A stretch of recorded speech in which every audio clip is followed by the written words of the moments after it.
We're back for part 2 on episode 1 of the Ascent, Conquering Life's Greatest Trails. We just had a bit of an internet problem.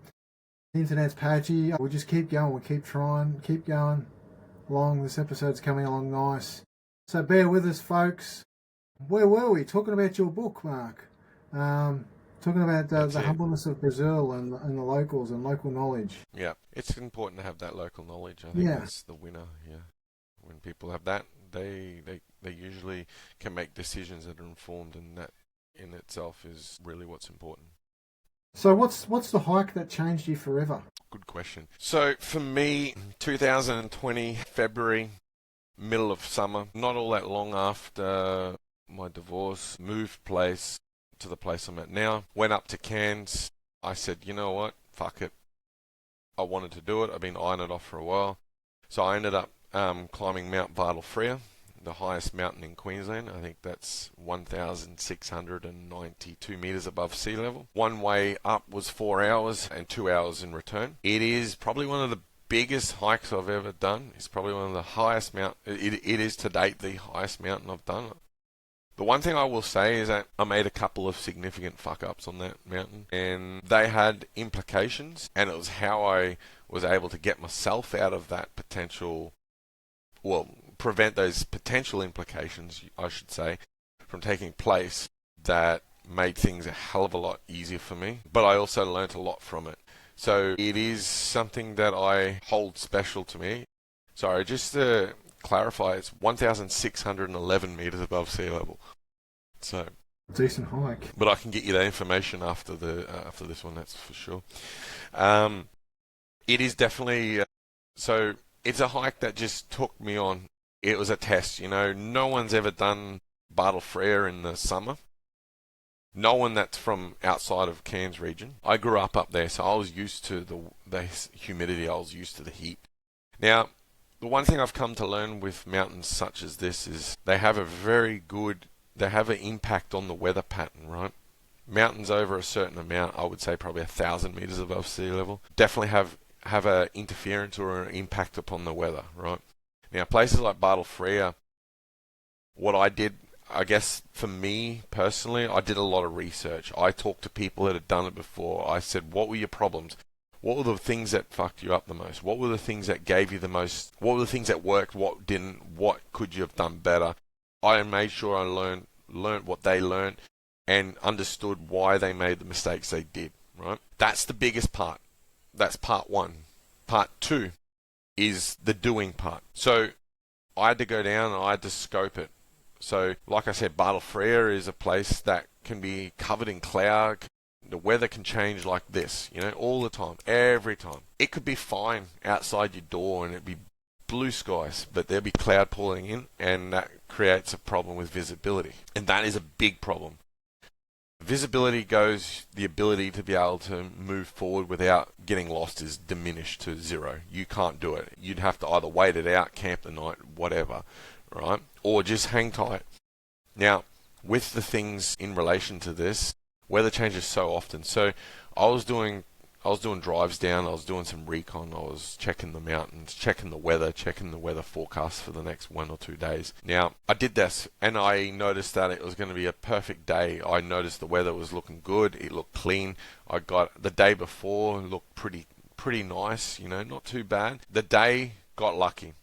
You could see the top of the mountain, so it was a green light straight away. I ate a lot. I made sure I was well hydrated in the days leading up. I was well carbo loaded beforehand, and we just gunned it. We got down there at daybreak, like right on I guess you could say it was right on the break of dawn, really. And I had torch, and I said, right, let's go. Started off, kicked on. So my mum was down there, and my mum, she's done a lot for me, but this particular day, you need some sort of support. Even I needed some sort of support, right? I had a lot of electrolytes. So I was carrying about 30 kilos, nearly close to 20 kilos of weight in total. I had somewhere in the vicinity of 10 liters of water. I had water and half. So it was half electrolytes, half water. And then I had backups of both. So anyway, went through most of the way, fairly good, fairly strong. Braked it a couple times, started taking on fruit, keep the sucrose up, started taking on other bits and pieces, and then we just kept going water and just mixture of water and electrolytes to make sure that muscles weren't going to cramp and I was in a good state of mind. Smashed it, got up to the top. It was about 4 hours on the money. There's some points that you get up there and you go, when you get so high up, there's a moment where it hits you and you go, holy shit. Like, I wasn't exposed. Like, the mountains here, and I'll get to that in a second. There was no exposure, but I was on a ridgeline at 1,600 meters above sea level, right? Just think of that for a minute. If something went wrong, there is only one way out, and there literally is a designated helicopter pad where you can get helicoptered out, because if anything goes wrong, that's the only way that you're getting out of there or you're getting help is by that. And I was just like, wow, it just hit me. It was serenity. Like, there was a moment where it was like, I was the first and only person up there at that point. And it was great. The clouds were blowing in. I was just looking, keeping an eye on the weather. At that point in time, you're very much monitoring the weather, because the moment it starts changing, you're out. It doesn't matter if it looks like it might blow through. Once visibility becomes compromised, you're gone. You're out. Went to the top, took a photo. Basically, there's a wooden sign that says, you are on top of Queensland's highest mountain. Congratulations, sort of thing. It's good. It's a great feeling. You overcome so much. Now, I started in summer. I had sweated so much going up there.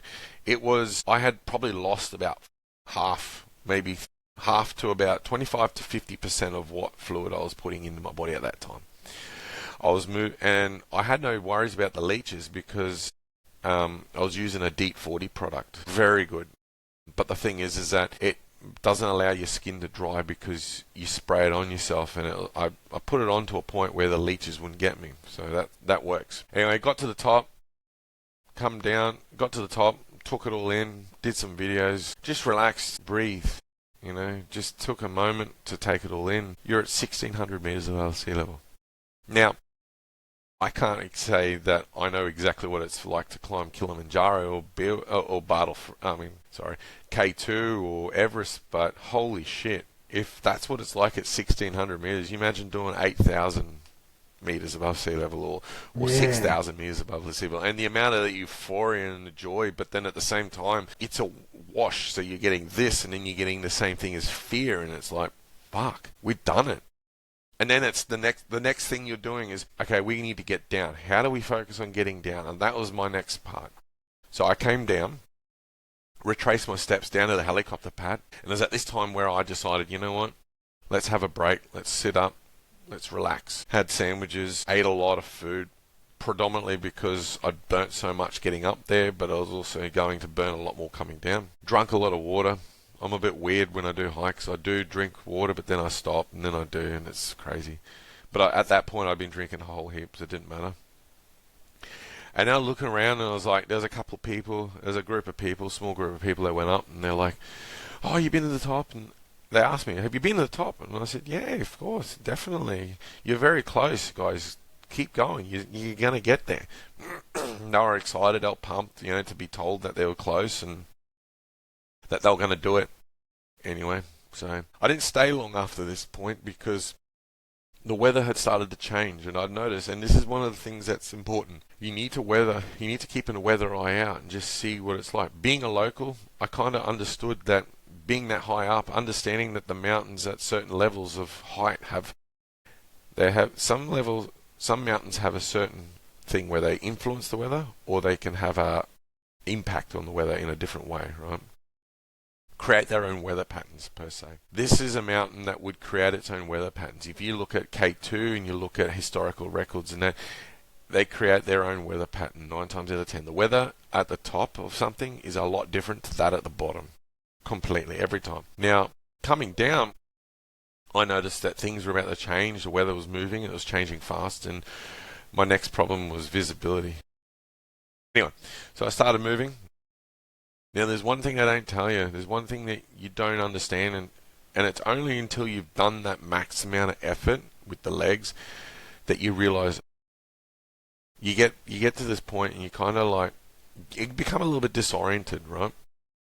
And it happens. And this is, in my opinion, why some people, if they've done something they haven't done before, something like Barney, if someone gets missing on Barney, it's because they've done something they haven't done before, and then they realize, shit, like, you become disoriented because you become tired from mentally paying attention and focusing, right? So anyway, I got to this point where I kept going, and I thought I was on the trail, and it is well marked.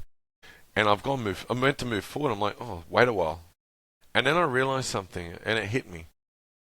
Nature is your best indication as to whether you're on the trail or off the trail. Because if you're moving forward and there's something holding you back, wait a while, and you can't move left or right, regardless of how, and this is when mental tiredness comes in, fatigue. You think, oh, that's the trail, and you go this way, but you can't move anywhere. It's latching onto your shirt. You can't do nothing. This is the point where I said, you know what? Stop. Let's go back up. Let's have a seat. And I just had a moment, took a breath, because panic, I'll be honest, I had panic starting to set in, and these things happen, You do get panic from time to time, and you go, oh shit, what happens if I got to do this? The weather, in the back of my mind, the weather was changing. It was starting to do things, not liking the idea of being there, and much longer, and the weather deteriorating was getting worse, and the visibility was starting to become a little bit worse, more for my liking, which I didn't like. So I said, you know what, let's this is wrong. Obviously, this is the wrong way. So I've come back and I've turned around and I've gone back up again. Now, sometimes when we're in these situations, people are afraid, I've got to keep moving forward. But sometimes to go forward, you must go back to go forward. And the funny thing is, I went back. I went over the rock face, back down. I found the path. I was literally, Craig, about 10 to 15 meters off the path, right? Now, at the end of this, later on, I was talking to my dad, and I said, this is what happened. He goes, my dad used to be in the police force, so he used to be in the communications room where they'd get calls for help from Mount Bartle Frere, for example. And these are the agencies that'd be in charge of getting rescue, like helicopters, etc. He goes, what you told me, usually these being 10 to 15 meters off the trail, people freak out. They become panicky. We're usually calling in a rescue helicopter at this point to be able to pull them out, right? And this is something that becomes a problem. And it's at that point I was like, holy shit, wow, okay. But long story short, I got down to the bottom and I ran out of water about 3 k's from the bottom. So I was just like, hard push. Now, through it. Anyone who's been here to this, exactly, and anybody who's been to Bartle Frere, it's also at the foot of Bartle Frere is next to Josephine Falls. So I jumped in the Josephine Falls once I got back.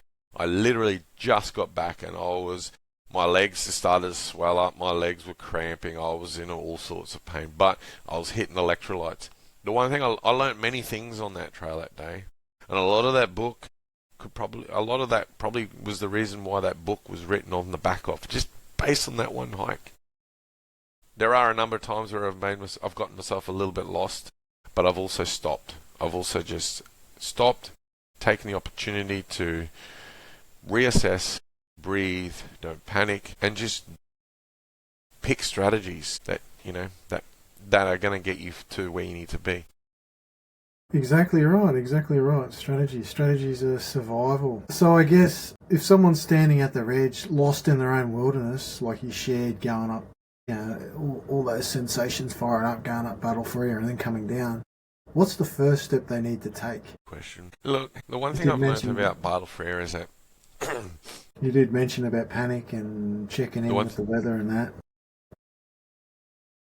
Yeah. Well, the one thing I will say with Bartle Frere is that ego was definitely not there. No place for ego. The one thing about mountains, particularly this one, and even the likes in the southeast Queensland region, like the likes of Mount Barney, right, is that these mountains don't give a shit where you come from. They don't give a shit who you are or experience you've had, for that matter. The thing is that if you go in with this idea of, I've done the best I can to prepare, like I prepared hard for Bartle Frere. I could have just gone and gone, you know what, let's do it. I've lived up there for the better part of 20-something years. I know Bartle Frere. But the thing is, I didn't. And the reason why is because Bartle Frere is one hell of a mountain. You can't fuck it. And it doesn't matter how good you think you are. if you if you don't do the research, if you don't do what's important to be able to get to the top, to be able to getting to the top is a byproduct of being able to do the work, right? So the result is getting to the top and down safely. That's the end game. By doing that is by talking to people, by putting the bullshit ego aside and going, okay, these people have done it. What did they learn? What did they do? Because I can tell you right now, the best way to get something done quickly is finding out who they were, what did they do, how did they make a mistake, and more specifically focus on the mistakes and go, okay, the mistakes with this, let's focus on changing that. Then looking at things at what did they do correctly? Did they do something correctly? What was the challenge there? Okay, we're going to change that because that doesn't work. Maybe they can carry more weight than me. Maybe I can carry more weight than them. Maybe I'm fitter than them. I don't know. And these things I don't know, but I know me.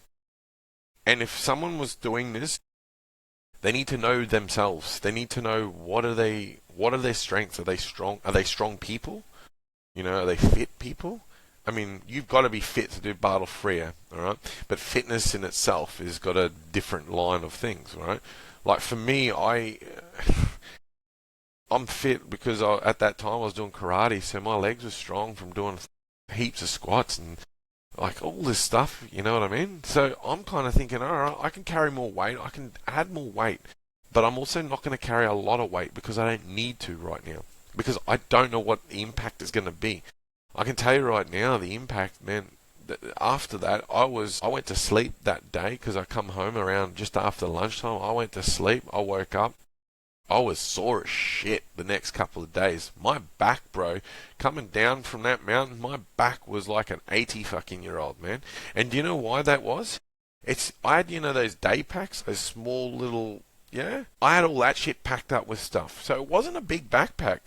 Do you know why my back was sore? Because I was going up things that were like that, and that's what changed them. And this is me. So if your back is sore, what's going to happen when you do it? So you need to also understand your limitations as well. Yeah. But knowing how to do it and preparing for it will be the way. This was sort of something for me, this is kind of, don't take what I've done and try and apply it to you because it won't work. And the reason for it is because I grew up there. So I'm already acclimatized to that. Even being in Brisbane for X amount of years coming back, it doesn't take me long to acclimatize because I'm already used to it. But I've also been used to doing these sorts of really hard slogs. I'm from Gordonvale originally, and there's a mountain called Walsh's Pyramid. I think you may have heard of it. Walsh's Pyramid's 900, just under 1,000 meters. It's same as it influences the weather. It doesn't have its own weather pattern because it's not high enough, but it influences the weather. And I've been up there, and the weather's changed, and I've just waited it out. Rain, hail, whatever. No hail up there, but But the thing is that I've been conditioned by the area, so I know how to handle something like Bartle Frere. But if someone from Brisbane or someone who's is a tourist that come over and wants to do it, man, that's a different story. They don't call it wait a while country, and for it's nothing. a big sauna. Well, it's not even just wait a while. That's one consideration. People need to consider the fact that there's gimpy, or we call it, gimpy we call it, or the stinging tree up there. And they got little hairs and they sting you. And there's an article that came out not long ago. Some guy was saying it's worse than being bitten by a snake. Some people have had that reaction. But one thing I know when I went through school doing outdoor education, and a guy was ex-military, he said they've had guys in the military getting stung by this big burly blokes, SAS, and they've dropped them. So there's also understanding, identifying stinging trees and staying away from them. Yeah, it's knowing the land. So it comes local area knowledge plus that, but it's 100%. But honestly, it is a hike that changed my life. It's a hike that gave me a lot of self-leadership. I'm looking to do it again soon, I hope. Some point. If it means I can take some people up there that are game to do it. But it would definitely be something that they would need to be, Be a lot of preparation put into place, that's for sure. Oh, definitely. I know people are going to want more. Where can they find you, connect with you, and walk this path with you, and especially get a copy of this book of yours, this survival guide? Definitely. So, definitely. So you can find me on Facebook with Brisbane Hiking Adventures, the group. Now, I have a page also as well. So if you look up Brisbane Hiking Adventures, you'll see the page. I can give you the links after this for sure, so you can pass that Certainly through. drop all the links underneath. I'm also on Instagram. Yep. I'm also on Instagram at Brisbane_hiking_adventures. You'll see us there, and we're also on TikTok as well. Just started to move into that space as well to get a little bit more videos going. I can send you the link as well for the book as well. So the book will be in the link in these notes after this podcast. Everything will be down in the show notes. But yeah, it's a great resource.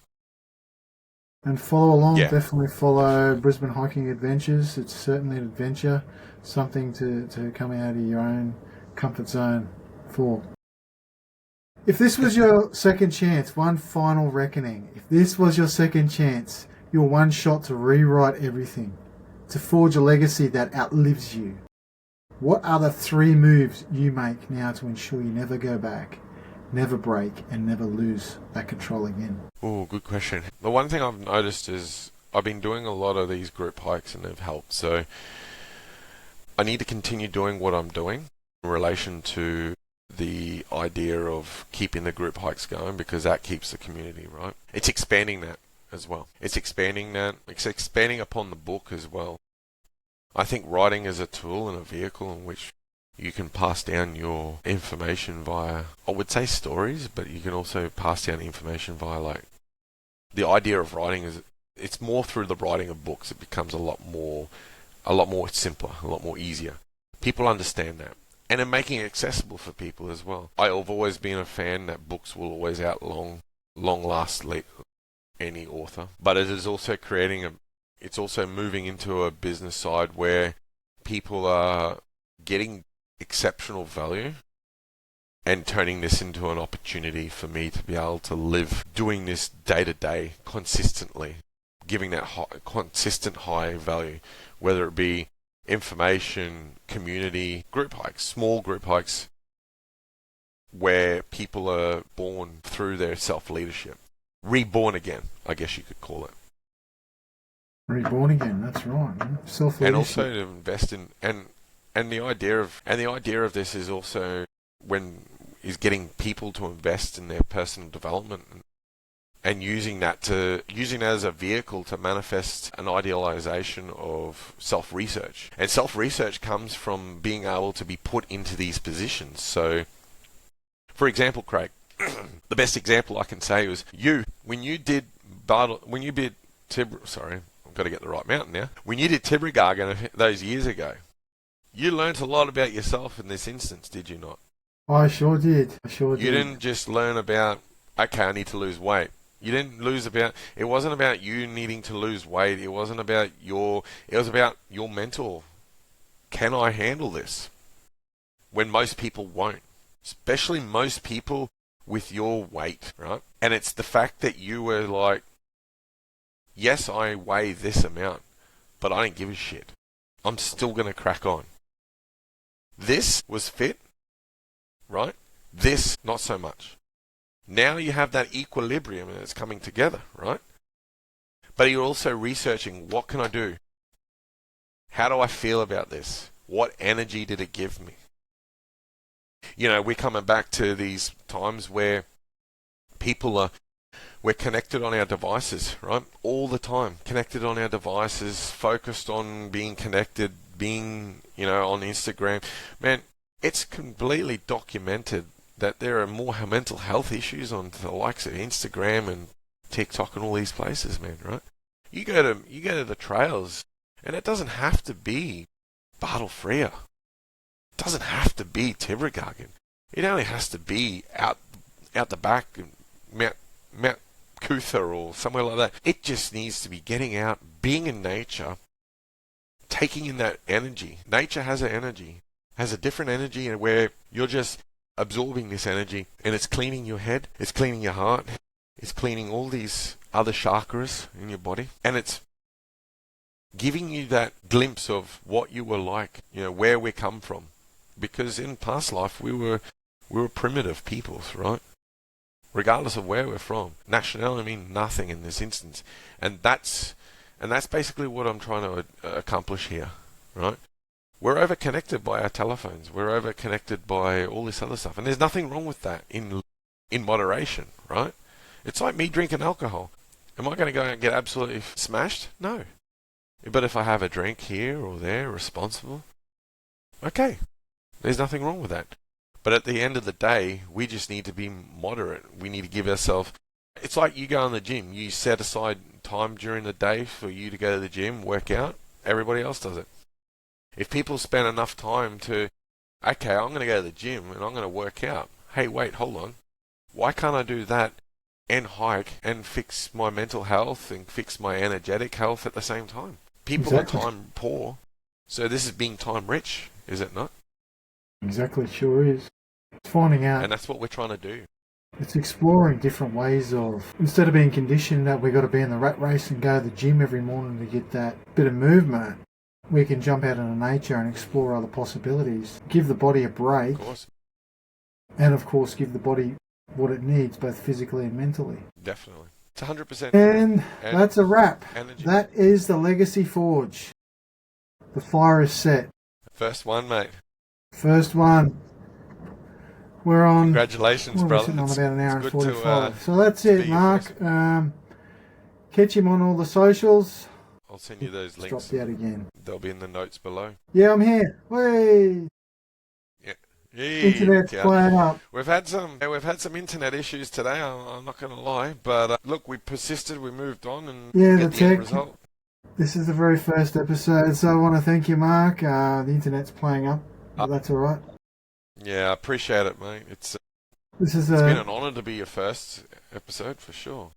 So we'll find you on all the socials and connect. The fire's set. Let's do, definitely. Let's step in, guys. Step in. When's your next hike? Good question. Next hike is the 23rd of the 3rd, March 2025. It is in the Glasshouse Mountains of the Sunshine Coast. We are doing a sunrise hike on Mount Tibrawulkum, which is adjacent to Mount Tirragargan. The biggest thing I love about sunrise there, I've done it a couple times before, is that a lot of the punters go to Nagungan for sunrise, which means we won't have many people, we won't have anybody on that mountain. I've been up there before and had the whole thing to myself. So it's also a really good opportunity if you're a photography buff, because you get a nice, really cool silhouette of Tibrawulkum as well as the sun. So as the sun rises in the east, you can sort of get a nice, really nice silhouette, and the lighting around there, it's beautiful at that time of morning. That's full. That filled out.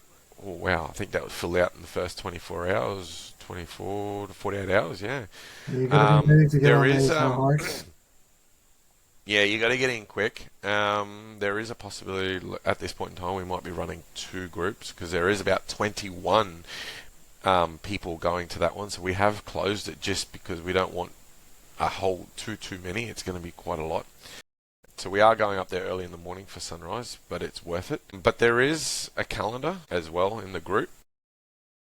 So anybody who joins the group and gets welcomed in, I'll put the calendar in the comments of that welcome message just so that people can see what we're doing.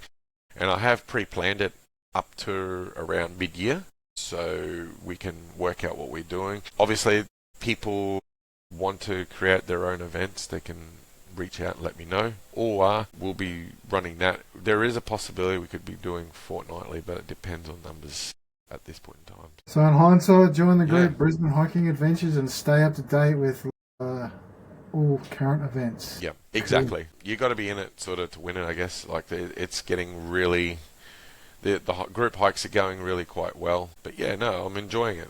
It's good fun, and it's more that people get a kick out of going out there as well and finding their feet, and that's what's really the best thing for me, to be honest.